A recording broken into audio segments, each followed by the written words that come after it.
the old guard's disdain for Led Zeppelin. Yeah, Clearly, you were a fan of these guys. definitely. And of course, I guess their hesitancy was like, well, they're still in the blues from black artists and reserving it and washing it down. And there's no integrity behind that. But then well, let me ask you, do you believe in the theory that 50 million Elvis fans can't be wrong? Uh, no. I think, I mean, does taste still of matter? course they can be wrong. It's like it's such a fluid thing. Everything changes. It's it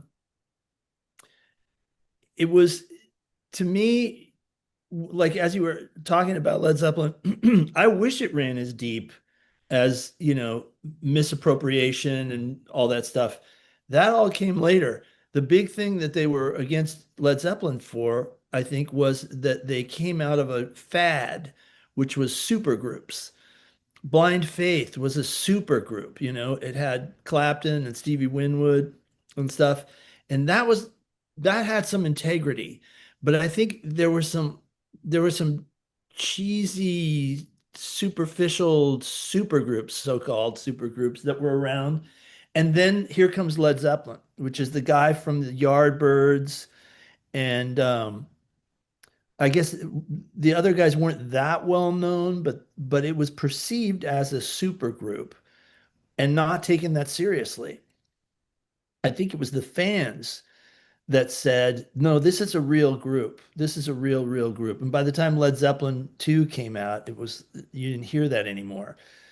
It was a strange thing that I remember of the time. And then it became about, the Lemon Song and all that stuff and like stealing a little bit and that they came after. But mostly they just didn't take them seriously at the beginning. It was felt like a commercial venture by by somebody who had done, more legit work elsewhere, like with the Yardbirds.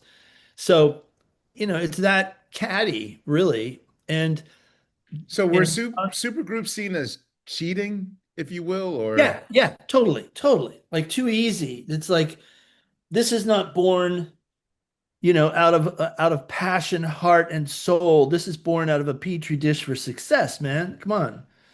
So so they couldn't see like, oh, well, maybe these four guys want to play together and mess and gel with each other. Well, if that's the case, then did they take Band of Gypsies seriously? kind of not. Is Not that in, why the Band of Gypsies album really isn't considered in the Hendrix canon of, I it's mean, also like, it it's kind almost of like is an now. asterisk. It kind of is now, but at the time, less than now, for sure, for sure. It's like, oh, well, you missed the white hot cannonball. That's over now. It's like he's gonna go play jazz with Buddy Miles, and so this is not gonna go anywhere great. Was kind of the vibe of it. Um, Wow. I know, but it's like all of that stuff changes. People reinvent and all that stuff, and it's just fun to watch it all happen. But when there were that many people focused on one of the few music outlets out there, there's a lot of serious you're in, you're out of the club stuff going on. They Hmm. Rolling Stone had a lot of power. Cream even had a lot of power. I love that you had a subscription to Cream. Cream was fun.